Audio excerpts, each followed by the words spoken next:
네, 여러분 안녕하세요. 김현입니다. 오늘은 연세대학교 활동우수 전형과 국제형에 대해서 말씀을 드리도록 하겠습니다. 역시 22년도 기출문제를 살펴볼 거고요.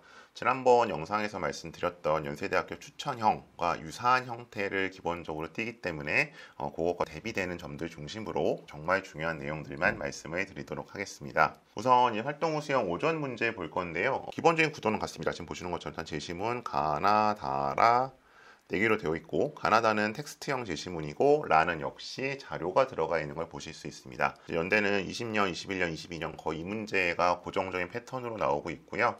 얼마 전에 있었던 추천형 23년 면접에서도 이 포맷은 지켜졌기 때문에 아마 올해 활동우수형이나 국제형에서도 마찬가지가 아닐까 짐작을 하고 있습니다. 그럼 우리 항상 논제 문제 먼저 하자고 했으니까 보죠. 제시문 가나다에는 불확실성을 바라보는 다양한 관점이 들어있다.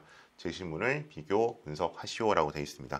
그러면 이제 우리 지난 시간에 3개 동시에 비교하는 거 했었죠. 그래서 이거는 그냥 간단히 복습만 하겠습니다. 자, 3개를 동시에 비교하려면 방법이 크게 2가지 있다고 말씀을 드렸어요. 자, 첫 번째는 뭐냐?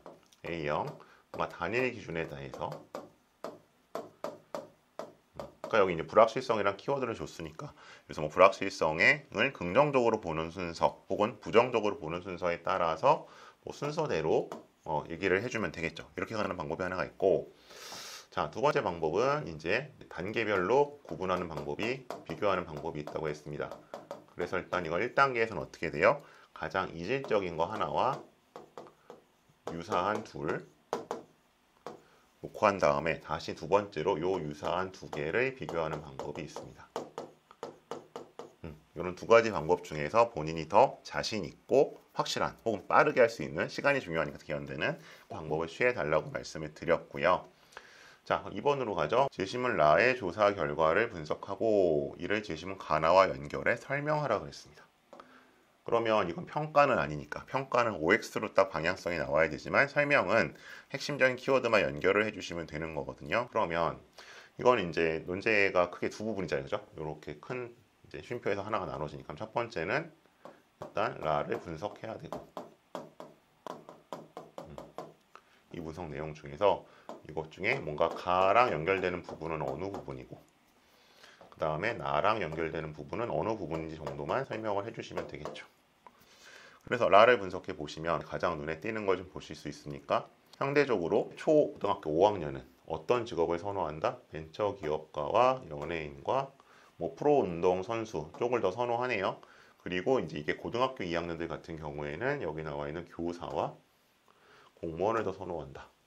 이렇게 했을 때 우리가 이제 어떻게 연결되느냐 이제 여기서 나눠주면 되겠죠. 그러면 뭐가 나올지 모르겠지만 아마 여기서 아마 한 부류는 크게 2개겠죠. 뭔가 그러면 벤처 사업가, 프로운동 선수, 연예인을 좋아하는 초등학생들이 있고, 그 다음에 이제 교사와 공무원을 선호하는 고2가 있다.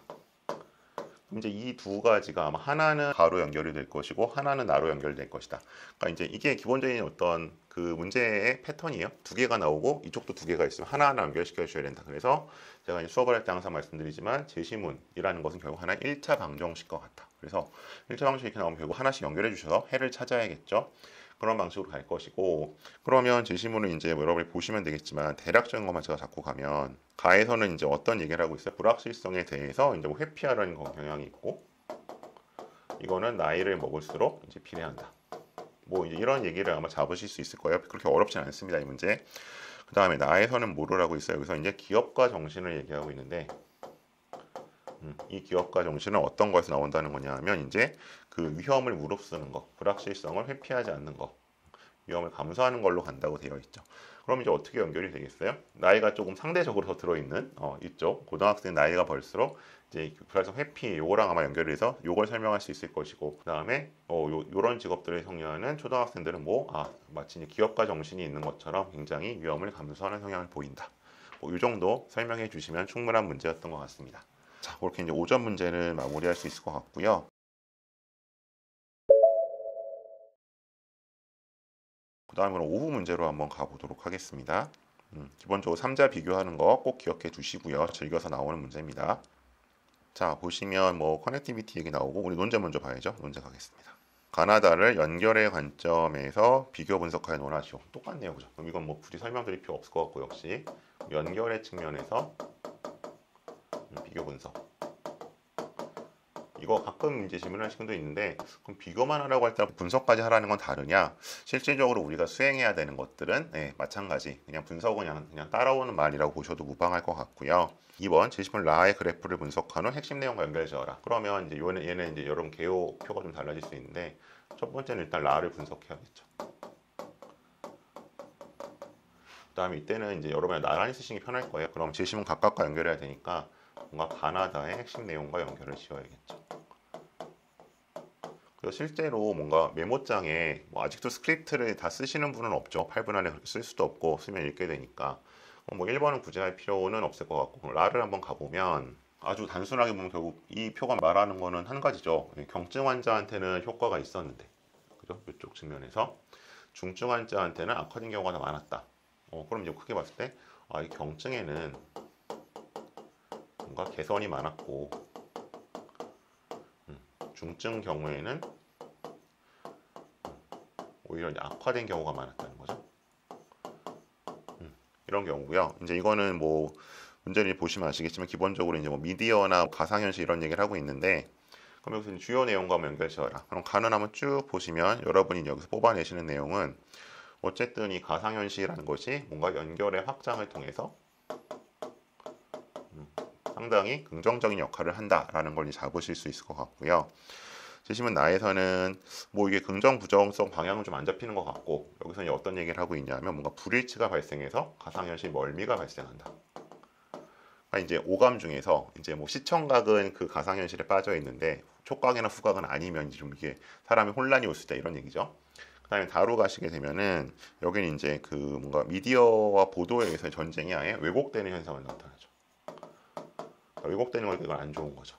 그러니까 하나는 아마 이렇게 정리하실 수 있을 거고, 1번은 아마 이렇게 답이 나왔을 거예요. 그러면 이걸 이제 어떻게 연결하느냐, 여기서 고민들 하시는데 아주 간단한 겁니다. 좋은 건 좋은 거랑 연결을 하시고요, 나쁜 건 나쁜 거랑 연결하시면 돼요. 그럼 일단 명확하게 나오는 건 뭐죠? 여기서 확장돼서 좋은 거다라는 얘기는 그러면 여기랑 연결되겠죠. 그럼 경증 환자가 개선이 됐는데 왜 개선이 됐을까? 이거는 이렇게 개선이 된 거다. 이유가 되는 거고요. 그럼 중증 환자는 악화가 됐는데 왜 악화가 됐느냐? 뭐 이렇게 얘기할 수 있겠죠. 그것이 뭐 왜곡되어서 사람들에게 더 문제를 일으켰기 때문에. 그럼 얘가 좀 애매할 수 있는데, 얘는 보통 어쨌든 뭐예요? 기본적으로 뭔가 긍정적으로 개선한 것이 아니기 때문에 저는 이쪽하고 연결되는 게 맞는 것 같아요. 그래서 이제 이렇게 멀미 때문에 불일치가 나와도 악화될 수 있다 정도. 그래서 큰 틀 평가하는 게 아니라 연결해 설명하는 거기 때문에 연결해 주시면 되는 거고, 그러면 여기 이제 결과가 나온 거니까 결국 이쪽 설명은 무슨 역할을 한다? 원인이나 이유 역할을 할 것이다. 이 정도로 풀어주시면 되는 문제였습니다. 기본적으로 작년 문제는 난이도가 높지 않았고, 또 교과 때 봤던 거랑 매우 유사한 유형이기 때문에 이 정도로 마무리를 하고요. 조금 다르다고 느끼실 수 있는 국제형 문제를 좀 보도록 하겠습니다.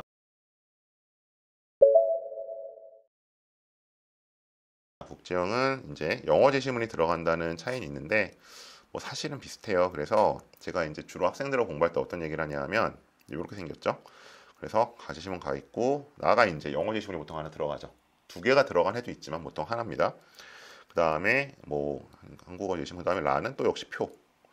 그래서 이제 저는 사실은 추천형, 활동 우수형, 국제형 학생들 모두 이 문제들은 그냥 다 풀어보라고 얘기를 해요. 왜냐하면 영어 제시문 하나가 있다 뿐인데 사실 뭐 이게 영어를 못해서 못 풀 정도는 아니거든요. 그래서 특히 이제 국제형 학생들 같은 경우는 이 문제는 이제 1년에 한 2세트씩밖에 안 나오잖아요. 그리고 이제 이 형태, 이 전형 자체가 생긴 게 뭐 예전에 그 40명씩만 뽑을 때 포함해도 이제 4년 정도밖에 안 돼서 기출이 4개밖에 없거든요. 그러니까 수시에 하나, 정시에 하나, 연대 국제형은 저 정시도 있으니까.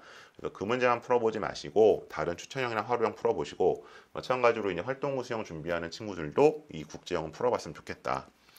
뭐 얘도 풀어가는 방법은 똑같습니다. 근데 여기는 좀 주의할 점이 좀 2개쯤 있는데 다른 문제랑 다르게. 자, 가나다에는 집단의 의사를 결정하는 다양한 방식이 포함되어 있다. 그 방식들을 각각 설명하시오.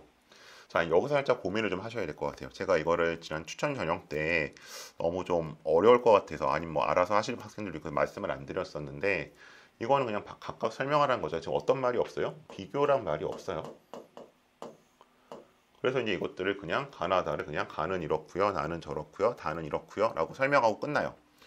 근데 그러려고 봤더니 걸리는 게 하나 있죠. 뭐가 있습니까? 배점이 60점이에요. 우리가 아마 앞서 봤었던 문제들은 다 50점, 50점이었을 거예요, 대략적으로. 근데 이거는 60점이야. 점수를 10점 더 주는데 문제는 더 쉬워. 이건 이상하잖아요, 그죠? 그래서 저는 이럴 때는 사실은 그냥 가나다를 뭔가 설명을 각각 하고 끝나기보다는 뭔가 플러스 알파가 좀 있어야 된다고 저는 생각을 해요. 최초학번으로 들어가기 위해서는. 근데 이제 이거는 그냥 뭐 배경 지식을 과시해라 이런 게 아니라 뭔가 이 가나다를 가지고 어떤 좀 구성을 하거나 아니면 뭐 아니 차라리 오히려 약간 비교를 해주는 게 나을 수도 있다고 봅니다. 그래서 뭔가 이 배점을 좀 보고 일단 판단하셔야 되고, 두 번째는 이제 이런 경우에 그냥 배점은 높아졌는데 시키는 건 더 간단해, 이때는 좀 의심을 하고 뭔가를 내가 더 해야겠다는 일단 그런 마인드 좀 가지시면 좋겠고요. 그다음에 뭐 이번은 우리가 봤던 거랑 비슷하죠. 라의 실험 결과를 설명하고 이거 여기까지 하나 해야 될 거고, 이를 토대로 가와 나를 평가하셔. 이렇게 평가하니까 얘는 OX로 방향이 나와야겠죠. 그러면 우선 이제 뭐 1번이 가나다를 설명하라고 했으니까 뭐 가는 어떻고 나는 어떻고 다는 어떻고 설명을 해야 될 거고, 혹시 뭐 플러스 알파에 뭘로 가져갈지 말지 한번 고민해 볼 필요가 있고요. 2번은 여기서 이렇게 라를 설명하고 그다음에 얘를 평가하라 그랬으니까 여기다가 뭔가 이거를 가로 한번 평가를 해보고 나로 평가해 보면 되겠죠. 이게 일단 개요입니다. 근데 문제를 보시면 뭐 제시문이 그렇게 어렵진 않습니다. 제시문이 어렵지 않아서 일단 뭐 가 같은 경우에는 기본적으로 다수결에 대한 얘기를 하고 있죠. 그리고 이 다수결에 대해서 긍정적인 평가를 하고 있다. 간단히 요약하면 이렇게 될 것 같고요. 나 같은 경우에는 이제 뭐 쭉 얘기가 나오는데 기본적으로 이 다수결의 문제점 뭐 한계, 즉 이제 사람들이 뽑을 때 정말 가장 합리적이고 뭐 그런 걸 하는 게 아니라 그냥 영향력이 큰 사람을 따라간다. 뭐 요새 이제 흔히들 하는 포퓰리즘적인 요소가 있다. 다 같은 경우에는 좀 달라요. 의사결정 과정에 있어서 위에 거는 이제 뭔가 약간 스스로 하고 뭐 알아서 하고 이런 느낌이 있었다면, 이거는 말 잘 안 될 때 뭔가 바람직한 방향이 확실히 보이는데 그렇게 안 될 때 어떻게 할 것이냐에 대해서 이제 여기는 표현을 그대로 갖고 설득과 강압이라는 표현을 쓰고 있습니다. 그러면 이제 플러스 알파를 어떻게 할 거냐? 제가 수험생 입장이라면 저는 둘 중에 하나를 할 것 같아요. 그냥 이거를 3자 비교를 할 수도 있어요. 어쨌든 내가 얘기를 제대로 했고 이 부분을 더 플러스로 잘 3자 비교를 잘 해준다면 최소한 마이너스가 될 이유는 없겠죠. 만약에 그게 출제자가 원하는 게 혹시 아니었다고 하더라도. 근데 이제 그게 부담스럽다. 왜냐하면 비교 안 시켰는데 내 마음대로 비교하면 깎일 것 같아. 그때는 어떻게 하느냐? 얘네들이 갖고 뭔가 그래도 본인이 추가적인 설명을 좀 해주시면 전 좋을 것 같아요. 뭐 두 가지 정도 방법 정도가 보이는데, 뭐 이렇게 첫 번째는 스토리 흐름이 보이죠. 뭐 다수결이 원칙적으로 가장 좋다처럼, 근데 나는 다수결의 이러한 한계를 좀 나타내는 경우가 있다. 이럴 때는 어떻게 상황에 따라서 설득이나 강압의 방법이 더 필요할 수도 있다. 단계별로 좀 얘기가 좀 되는 거죠. 그래서 설득이 안 될 때는 강압까지 갈 수 있다. 뭐 이렇게 할 수도 있을 것 같고요. 그 다음에 저는 뭐 3자 비교까지가 부담스럽다고 하면 저는 얘하고는 좀 비교해 줄 수 있을 것 같아요. 그럼 이제 이런 다수결이라는 방법은 기본적으로 평등한 관계에서 이루어지는 거죠. 근데 밑에 거 설득이나 강압은 뭐예요? 기본적으로 말하는 사람이 자신이 뭔가 옳다, 혹은 약간은 뭐 정부라든가 이렇게 아니면 공권력이라든가 상대적으로 우열이 있는 관계에서 이루어지는 거죠. 그래서 어쨌든 이 제시문들 좀 관계를 좀 잡아주시는 게 이 60점에 대해서 우리가 좀 생각해야 될 요소가 아닌가라고 일단 저는 제안을 드립니다. 이번 같은 경우는 뭐 여러분 풀는 대로 푸시면 되죠. 라에서는 뭐 쭉 얘기를 하고 있는데 여기서는 이제 흔히 얘기하는 이제 뭐 집단 동조 현상을 얘기하고 있죠. 집단 동조 현상을 얘기하고 있고, 그래서 이거를 뭐 가와 나를 평가하라고 하면 여기서 이제 얘기하는 것들이 이제 뭐 본인이 OX에 맞춰서 그냥 가나 내용을 말씀해 주시면 되겠죠. 연세대학교 수능 후에 있는 전형들, 활동 우수 전형과 국제형에 대해서 좀 살펴봤고요. 뭐 정시 국제형 문제도 있습니다만 기본적으로 요것과 유형이 비슷하기 때문에 따로 더 설명을 드리진 않을게요. 이런 면접들에 대비해서 저는 이렇게 지금 수업 준비를 좀 하고 있습니다. 일단 이게 좀 걸리죠. 일단 수능 전에 1단계 발표가 나서 멘탈 케어가 좀 필요한 경우도 발생을 하고, 또 수능 후에 한 이틀 정도밖에 시간이 없기 때문에 이건 굉장히 일정이 빡빡하니까 이제 1단계를 합격하시면 수능 전이라고 하더라도 수업 일정을 미리 잡아 놓으시면 저는 좋을 것 같고요.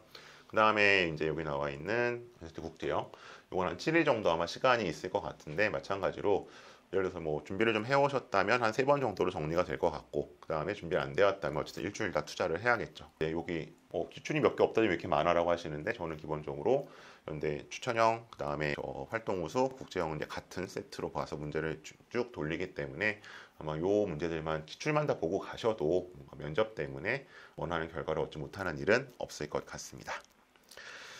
네, 이상으로 이제 수능 후에 있을 연세대학교 활동우수 전형과 국제형 바로 최신 기출 문제들을 좀 살펴봤고요. 네, 요거 참고하셔서 면접 대비하시고, 또 저와 같이 준비하실 분들은 학원이나 혹은 요 영상에 댓글로 남겨주시면 감사하겠습니다. 이상으로 마치겠습니다. 고맙습니다.